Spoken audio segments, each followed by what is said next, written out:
Hello friends, आप सभी का बहुत बहुत स्वागत है एस्पायर एकेडमी के प्लेटफॉर्म पर। और आज हम डिस्कस करने वाले हैं पॉलिटी। पॉलिटी बहुत इंपॉर्टेंट सब्जेक्ट है बिकॉज ये हर एग्ज़ाम में, हर पर्टिकुलर एग्ज़ाम में इसका बहुत ही ज़्यादा वेटेज है। मतलब आप ये मान लीजिए कि जितने भी सब्जेक्ट्स की आप प्रिपरेशन कर रहे हैं आपके एग्ज़ाम के हिसाब से, उसमें पॉलिटी और करंट अफेयर्स का मेजर रोल है। अगर आप यूपीएससी की बात करें तो यूपीएससी में अगर आप लास्ट ईयर पेपर्स उठा के देखेंगे तो हर साल on an average 15 to 20 questions, last year 19 questions जो है 2020 के प्रीलिम्स में आए थे यूपीएससी में। और हर साल 15 से 20 क्वेश्चंस आपको पॉलिटी से मिलते ही मिलते हैं। तो ये बहुत ही मतलब इम्पॉर्टेंट प्लस एसेंशियल सब्जेक्ट है अगर आपको अच्छा स्कोर करना है एग्जाम्स में। तो आज हम शुरू कर रहे हैं पॉलिटी मॉड्यूल और आज इसकी पहली क्लास है, first and foremost class of the polity we are going to start. और इसमें हम बहुत ही ज़्यादा बेसिक से शुरू करेंगे। आइदर आपने कभी पॉलिटी पढ़ा हो या नहीं पढ़ा हो, डजेंट मैटर। हम पॉलिटी को शुरू से शुरू करेंगे और बहुत ही एक एक कीवर्ड्स के साथ, एक एक सब टॉपिक के साथ हम इसको पढ़ते हुए चलेंगे। तो this is first class of polity. इसमें हम इंट्रोडक्शन पढ़ेंगे, पॉलिटी क्या है, कैसे है, क्या नहीं है, और आपको इसको कैसे प्रिपेयर करना है। अगर हम सोर्सेज की बात करें तो एकमात्र बुक है लक्ष्मीकांत। ऐसे बच्चे जो एनसीईआरटीज़ हैं वो भी पढ़ते हैं, लेकिन अगर आप लक्ष्मीकांत को बेसिक से पढ़ेंगे तो आप पाएंगे कि बहुत ही लेमन लैंग्वेज में आपको बहुत ही आराम से समझ में आ जाएगा पूरा पॉलिटी। और ये गीता की तरह है पॉलिटी के लिए। तो लक्ष्मीकांत आप सबको पढ़नी ही पढ़नी है from the very first page of this book. Okay, तो ये तो है सोर्सेज की बात। अगर हम नॉर्मल डिस्कशन से शुरू करें कि व्हाट इज़ पॉलिटी, पॉलिटी का मतलब ही क्या है, तो आप देखेंगे कि किसी भी नेशन में जितनी भी चीज़ें होती हैं, जितनी भी चीज़ें रेगुलेट हो रही हैं, जिससे भी काम हो रहा है, जो भी चीज़ें आज फंक्शन कर रही हैं किसी भी इकोनॉमी में, किसी भी नेशन में, तो वो किसकी बदौलत है? पॉलिटी। तो पॉलिटी है क्या? पॉलिटी है सिस्टम ऑफ गवर्नेंस। पॉलिटी वो क्षेत्र है जो आपको गवर्नेंस प्रोवाइड कराता है। जैसे गवर्नमेंट आपको क्या क्या प्रोवाइड कराती है, जितनी भी आपकी बेसिक एमिनिटीज़ हैं, जितना भी आपका फूड है, शेल्टर है, हेल्थ सर्विसेज है, और जितनी अपॉर्चुनिटीज़ आपको नेशन में चाहिए, इक्वल अपॉर्चुनिटीज़ है, और तमाम जितने भी ग्रोथ एंड डेवलपमेंट के जितनी भी आसार और आधार है, वो सब कौन प्रोवाइड करवाता है? गवर्नमेंट। इसलिए जो भी चीज़ आपको गवर्नेंस प्रोवाइड करा रहा है, जो भी सिस्टम आपको गवर्नेंस प्रोवाइड करा रहा है, दैट इज़ कॉल्ड पॉलिटी। तो ये तो है पॉलिटी की डेफिनेशन। अगर हम आगे बढ़ें, पॉलिटी की शुरुआत कैसे हुई? देखो, पहले हिस्ट्री में आप सबने पढ़ा होगा कि पहले अपने अपने राजा महाराजा अपने अपने क्षेत्र थे और लोग अपने अपने हिसाब से गवर्न करते थे अपने एरियाज़ को। लेकिन जब ब्रिटिश रूल आया और आफ्टर 200 ईयर्स ऑफ एक्सप्लॉयटेशन हमने ये जाना कि अगर आपको मॉडर्नाइज होना है, अगर आपको एक सिस्टम से अपने नेशन को फॉर्म करना है, तो आपका पॉलिटी स्ट्रॉन्ग होना बहुत इम्पॉर्टेंट है। ठीक है, इसलिए इसकी शुरुआत होती है। तो 1930 में गांधी जी ने पूर्ण स्वराज का ये चलाया था, अभियान चलाया था कि हमें पूर्ण स्वराज चाहिए। ठीक है, फिर इसकी शुरुआत होती है 1934 में। एम.एन. रॉय जो पायोनीर थे, कम्युनिस्ट पार्टी के पायोनीर थे, जो उन्होंने 1934 में पहली बार मुद्दा उठाया था कि हमारी जो है कॉन्स्टिट्यूशन असेंबली होनी चाहिए जो हमारे लिए कॉन्स्टिट्यूशन फॉर्म करेगी। इनके इस बात के बाद 1935 में officially INC, that is Indian national Congress, ने मुद्दा उठाया कि हमें कॉन्स्टिट्यूंट असेंबली चाहिए जो हमारे लिए कॉन्स्टिट्यूशन को तैयार करें।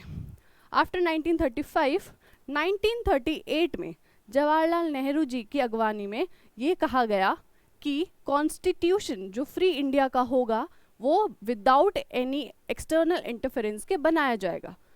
कब किया गया? 1938 में जेल नेहरू जी के द्वारा ऐसा कहा गया। इसका रिजल्ट ये हुआ कि 1940 में, आपने हिस्ट्री में पढ़ा होगा, 1940 में ऑगस्ट ऑफर को लाया गया। मतलब ब्रिटिशर्स जो थे, ब्रिटिश गवर्नमेंट जो थी, उन्होंने माना कि चलो ठीक है, आपको हम डोमिनियन स्टेटस या आपको कॉन्स्टिट्यूएंट असेंबली की परमिशन दे देंगे आफ्टर वर्ल्ड वॉर सेकेंड। और इसी क्रम में फिर 1942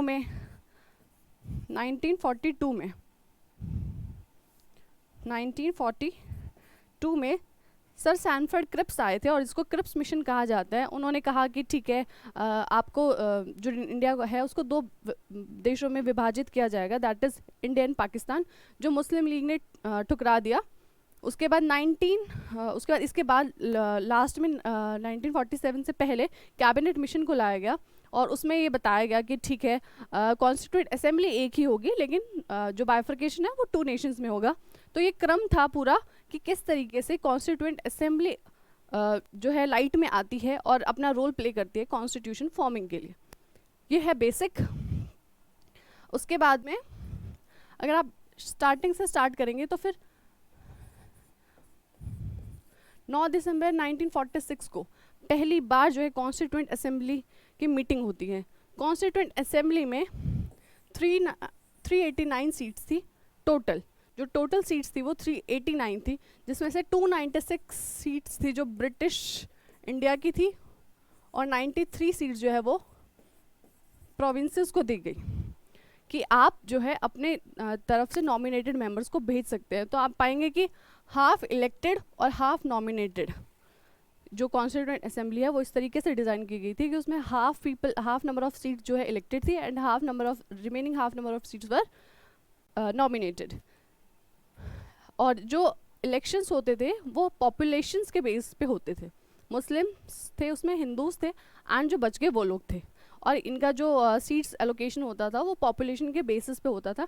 जैसा कि अभी भी हमारे जो लेजिस्लेशंस हैं उनमें भी अभी ऐसे ही होता है स्टेट लेजिस्लेटिव असेंबलीज़ में कि पॉपुलेशन के बेसिस पे सीट्स जो है एलोकेट की जाती है। ये हम पार्लियामेंट के चैप्टर में पढ़ेंगे।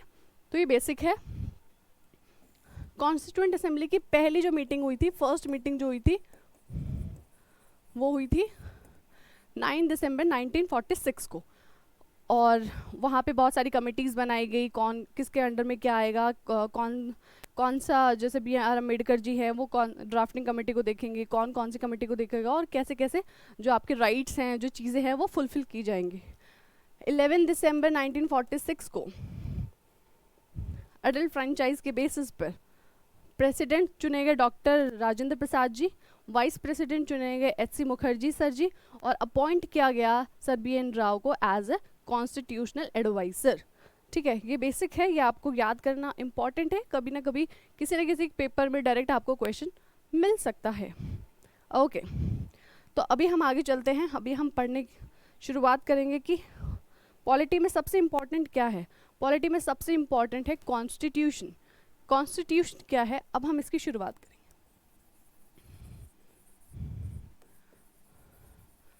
कॉन्स्टिट्यूशन, हमारी पॉलिटी कॉन्स्टिट्यूशन के हिसाब से चलती है। कॉन्स्टिट्यूशन क्या है, कॉन्स्टिट्यूशन क्या हुआ फिर, कॉन्स्टिट्यूशन हुआ, इसको आप कह सकते हो ऑर्गेनिक लॉ है। Constitution is organic law. Organic law क्या होता है मैम, आप इसको लॉ ऑफ लैंड भी कह सकते हैं, मतलब इससे बड़ा कोई लॉ नहीं, आप इसके अगेंस्ट नहीं जा सकते। इस तरीके से कॉन्स्टिट्यूशन को फ्रेम किया गया है। ऑर्गेनिक लॉ वो लॉ होता है जिसके अंदर आपको सिस्टम प्रोवाइड किया जाता है। कौन सा सिस्टम, सिस्टम ऑफ गवर्नेंस, जो आपने अभी पढ़ा था। What is polity, polity is system of governance. तो कॉन्स्टिट्यूशन आपको एक सिस्टम इस्टेब्लिश करके देता है, सिस्टम जिसमें आपके एग्जीक्यूटिव होंगे, आपके लेजिस्लेटिव होंगे, एग्जीक्यूटिव होंगे and judiciary. Legislatives, executives and judiciary. Legislative का काम क्या है, लेजिस्लेशन को बनाना, लॉ को बनाना। एग्जीक्यूटिव्स का काम क्या है, उस लॉ को एग्जीक्यूट करना। जुडिशरी का काम क्या है, उस लॉ को इंटरप्रेट करना कि वो कॉन्स्टिट्यूशन के दायरे में आता है या नहीं आता है, कॉन्स्टिट्यूशनली वैलिड है या नहीं है, ये जुडिशरी का काम है। तो कॉन्स्टिट्यूशन आपको क्या प्रोवाइड करवाता है, कॉन्स्टिट्यूशन आपको एक सिस्टम प्रोवाइड करवाता है जिसके अंदर आपको तीनों पालिकाएं दी जाती हैं, कार्यपालिका, न्यायपालिका, और ये सारी पालिकाएं आपको दी जाती हैं, लेजिस्लेटिव, एग्जीक्यूटिव, जुडिशरी। ठीक है, तो this is what constitution. Constitution क्या कंटेन करता है, what does constitution contains, what it contains. तो ये कंटेन करता है faith and aspirations of the people, faith and aspirations of the people। aspirations faith इसलिए क्योंकि हमें जब भी हम जुडिशरी के पास जाते हैं कि हमारा ये जो राइट है ये वॉयलेट हुआ है, हमारे साथ ऐसा हुआ है वैसा हुआ है, तो हमें फेथ होता है कि जो है जुडिशरी कॉन्स्टिट्यूशन के दायरे में काम करेगी और हमें न्याय मिलेगा। और एस्पिरेशंस क्या हैं? एस्पिरेशंस हैं कि हमें जस्टिस मिलेगी, लिबर्टी मिलेगा, और फ्रेटर्निटी है, इक्वालिटी है, फ्रेटर्निटी है, जस्टिस, लिबर्टी, इक्वालिटी, फ्रेटर्निटी, ये हमारे एस्पिरेशंस हैं। ये इंडिया की पॉपुलेशन के एस्पिरेशंस थे जिनको ध्यान में रखते हुए ही कॉन्स्टिट्यूशन को जो है फॉर्म किया गया। तो what does constitution contains? It contains the faith and aspirations of the people of the nation. Okay, and what else it contains? Constitution में कौन कौन से लॉ आते हैं? कॉन्स्टिट्यूशन में वो सभी लॉ आते हैं जो पार्लियामेंट बनाता है। स्टैट्यूटरी लॉज कह सकते हैं आप इनको। पार्लियामेंट, स्टेट लेजिस्लेटिव असेंबलीज जितने भी लॉज बनाते हैं वो सब कॉन्स्टिट्यूशन के अंदर आता है, जिनको स्टैट्यूटरी लॉज कहा जाता है। और क्या होता है कॉन्स्टिट्यूशन में? कॉन्स्टिट्यूशन में जो है बायलॉज भी होते हैं। बायलॉज कौन बनाता है? म्यूनसिपैलिटीज़ और पंचायत जो लॉ बनाते हैं उनको बायलॉज कहा जाता है। और जितने भी ऑर्डर हैं जो एग्जीक्यूटिव्स और नोटिसेस जितने भी हैं जो पार्लियामेंट या जितने भी एग्जीक्यूटिव्स हैं वो पास करते हैं, वो सब भी कॉन्स्टिट्यूशन में आता है। ठीक है, जो कि इन्फोर्सेबल होते हैं, वो सारी चीज़ें जो है कॉन्स्टिट्यूशन में आती हैं। तो ये हो गया basic of constitution, what it is, what does it contains and how does it works. Okay, now next is, अगर हम बात करते हैं क्लासिफिकेशन की, classification of constitution.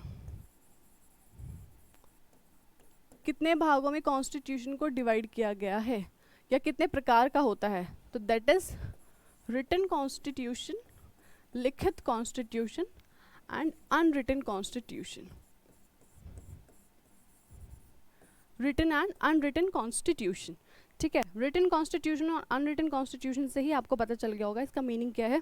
Written constitution में जो फर्स्ट एंड फॉरमोस्ट पॉइंट है दैट इज कॉडिफाइड।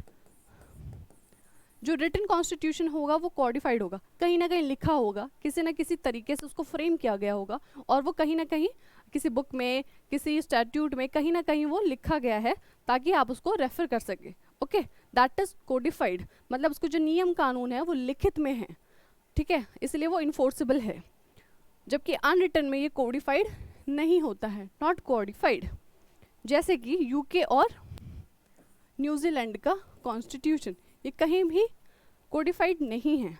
ओके, और रिटन कॉन्स्टिट्यूशन क्या होता है? Next is enacted. इनैक्ट किया गया होता है, जैसे मैंने आपको बताया कि दिसंबर में जब शुरू हुई थी इनकी मीटिंग, तो फाइनली 1949 में जाके हमारे जो कॉन्स्टिट्यूशन है उसको अडेप्ट किया गया था। ठीक है, ये हम अलग से बाद में पढ़ेंगे जब हम प्रियम्बल और ये सब देखेंगे। तो 1949 में जाके हमारे कॉन्स्टिट्यूशन को अडेप्ट किया गया था। तो फाइनली इनैक्ट किया जाता है। जब आप कोई लॉ बना रहे हो, जितने बड़ी टाइम लगा, दो से 2.5 साल का जो टाइम लगा था कॉन्स्टिट्यूशन के तैयार होने में, तो उसके बाद उसको अडॉप्ट किया गया 1949 में। 26 नवंबर 1949 को अडॉप्ट किया गया, इनैक्ट किया गया। जबकि जो अनरिटन कॉन्स्टिट्यूशन है वो इवॉल्व होता है अकॉर्डिंग टू दी कंडीशंस और सर्कमस्टांसेस, और ये जो है कैटेगोरिकली किंग और रूलर के मतलब उसके दायरे में आता है। इसका कॉन्स्टिट्यूशन का एज सच ये नहीं है कि मतलब कहीं लिखित नहीं है तो आप क्लेम नहीं कर सकते हैं। तो जैसा किंग और रूलर वहाँ के होंगे, वो जैसा चाहेंगे वैसा होगा। तो ये इवॉल्व्ड कॉन्स्टिट्यूशन होता है rather than the enacted constitution. Next is written constitution की सबसे अच्छी बात है कि ये जो है इसमें कॉन्स्टिट्यूशन ही सुप्रीम होता है, कॉन्स्टिट्यूशन ही सुप्रीम होता है। जबकि अनरिटन कॉन्स्टिट्यूशन में जो है पार्लियामेंट सुप्रीम होती है। हमारे यहाँ लॉ तब तक लॉ नहीं होता जब तक कि प्रेसिडेंट मोहर ना लगा दे, तब तक वो एक्ट नहीं बनता। लॉ लॉ होता है लेकिन एक्ट नहीं बनता, इनैक्ट नहीं किया जाता, ना कहीं भी वो कोडिफाइड किया जाता है जब तक कि प्रेसिडेंट ना उसको वो करे, अपना एसेंट दें। ठीक है, तो कॉन्स्टिट्यूशन ही सुप्रीम होता है। जिस तरीके से कॉन्स्टिट्यूशन फ्रेम किया गया है, जो जो बातें उसमें कही गई हैं, उसी को ध्यान में रख के हमारी जुडिशरी और हमारी बाकी तमाम जितने ऑर्गेनाइजेशंस हैं, चाहे वो स्टेट हो, चाहे वो सेंटर हो, चाहे वो लेजिस्लेचर हो, चाहे वो एग्जीक्यूटिव हो, जितने तमाम ऑर्गेनाइजेशंस हैं, जितने फेडरेशंस हैं, वो उसी हिसाब से काम करते हैं जिस हिसाब से कॉन्स्टिट्यूशन को फ्रेम किया गया है। जबकि अनरिटन कॉन्स्टिट्यूशन में ऐसा नहीं होता। जो पार्लियामेंट ने पास कर दिया वही लॉ है, वही एक्ट है, वही रूल है वहाँ पे, ठीक है। तो ये मतलब है रिटन और अनरिटन कॉन्स्टिट्यूशन का। रिटन कॉन्स्टिट्यूशन में नेक्स्ट है कि जुडिशरी जो है कस्टोडियन होती है आपके राइट्स का, जितनी आपकी फेथ एस्पिरेशंस हैं, राइट्स हैं, और आपकी इक्वालिटी, जस्टिस, लिबर्टी, जितनी तमाम चीज़ें हैं जिस पे हमारी जो हमारा सोशल कल्चर है, जो हमारे सोशल फैब्रिक है जो इंडिया का, वो काम करता है, उसको कौन कस्टोडियन, उसका कौन कस्टोडियन है? जुडिशरी। क्या सही है क्या गलत है इसका न्याय हमें जुडिशरी देती है, जबकि इसमें फिर से पार्लियामेंट ही सब कुछ है। जुडिशरी को जो है बहुत ही लिमिटेड पावर्स गिवन है, तो जो जुडिशरी है उसको बहुत लिमिटेड पावर्स हैं, पार्लियामेंट ही सुप्रीम है। यही पूरा क्रक्स है अनरिटन कॉन्स्टिट्यूशन का। ये है रिटन कॉन्स्टिट्यूशन और ये है अनरिटन कॉन्स्टिट्यूशन। जुडिशरी को लिमिटेड पावर्स हैं अनरिटन कॉन्स्टिट्यूशन में। Next point is written constitution जो होता है वो rigid and flexible both.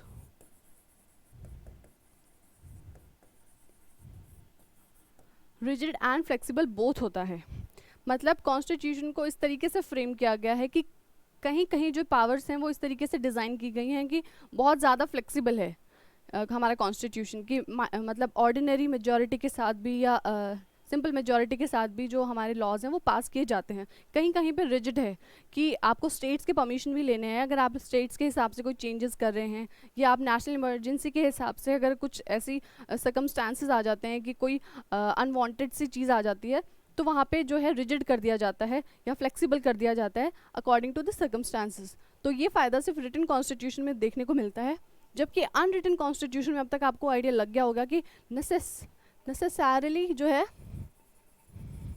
Flexible बनाया गया है।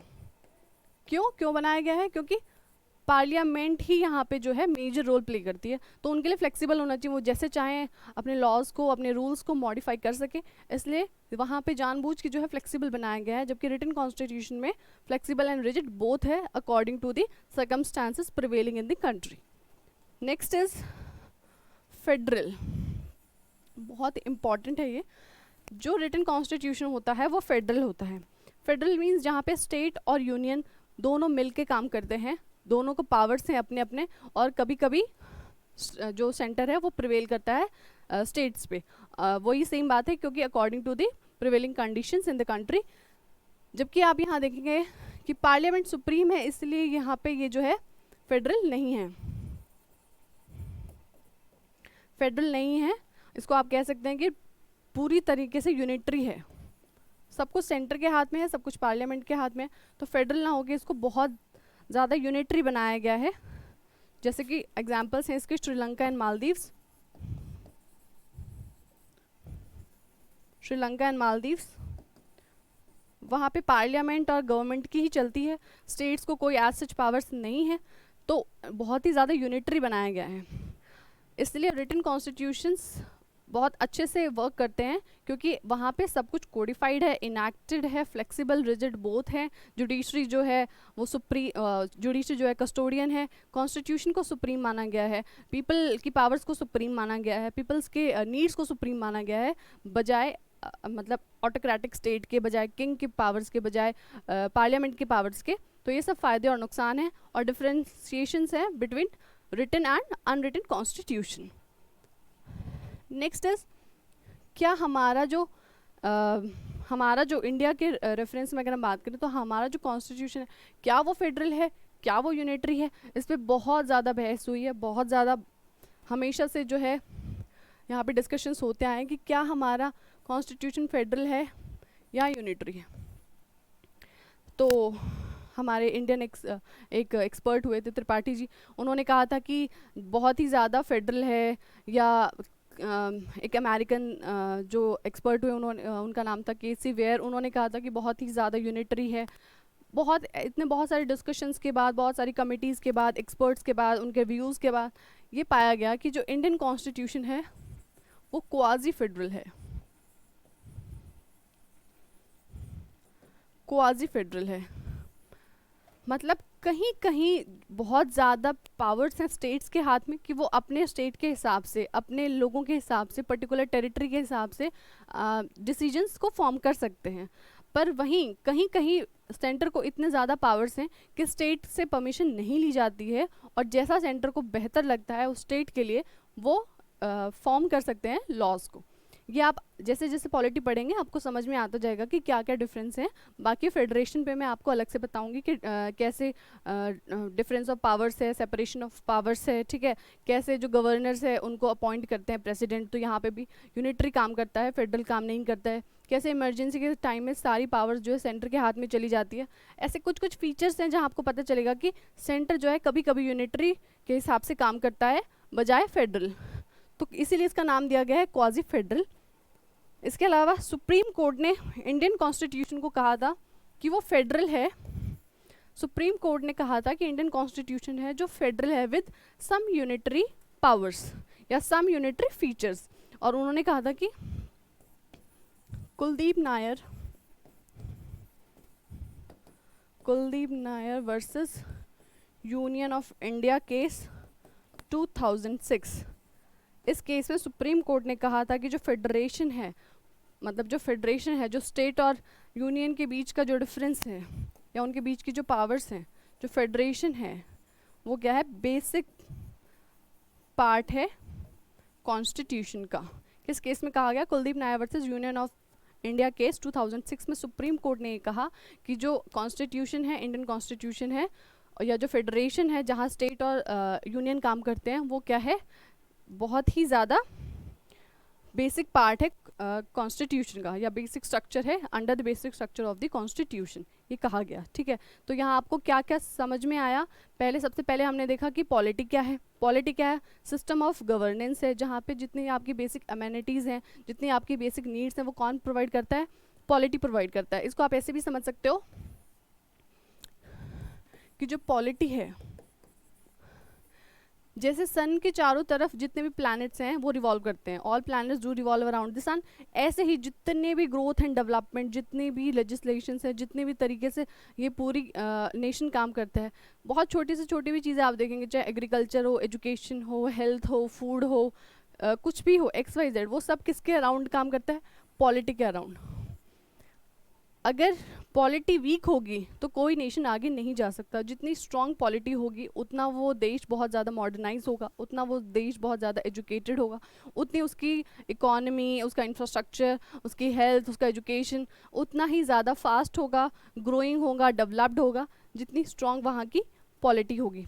Polity is very essential. उसके बाद हमने क्या देखा, उसके बाद हमने देखा कि कॉन्स्टिट्यूएंट असेंबली कैसे फॉर्म हुई, उन्होंने कॉन्स्टिट्यूशन को इनैक्ट किया, कॉन्स्टिट्यूशन जो है फ्रेम में आया, और जो है हमारी और ज़्यादा जो हमारी पॉलिटी है वो strong and well and good हुई। ओके, उसके बाद हमने देखा कॉन्स्टिट्यूशन क्या है। Constitution is a system where legislatives, executives and judiciary works together for the growth and development and the wellness of the people. उसके बाद हमने देखा कॉन्स्टिट्यूशन के कितने पार्ट्स हैं। कॉन्स्टिट्यूशन के पार्ट्स हैं, मतलब पार्ट्स नहीं, क्लासिफिकेशंस हैं। कुछ देशों में रिटन है, कुछ देशों में अनरिटन है, ठीक है। और जो फिर हमने बहुत सारे इनके जो है पॉइंट्स देखे कि रिटन क्या होता है, अनरिटन क्या होता है। लास्ट में हमने फेडरल की बात की कि फेडरेशन क्या है, फेडरल क्या है, फेडरेशन क्या है, फेडरल क्या है, यूनिटरी क्या है, और फेडरल के जो एग्जांपल्स है वो यूएस और इंडिया है। US and India are the examples of the federal constitutions और द फेडरल नेशंस। तो ये आज का हमारा बहुत बेसिक सा इंट्रोडक्शन था पॉलिटी के लिए। नेक्स्ट क्लास में हम जानेंगे कुछ नए सब टॉपिक्स। तब तक के लिए बाय बाय, टेक केयर।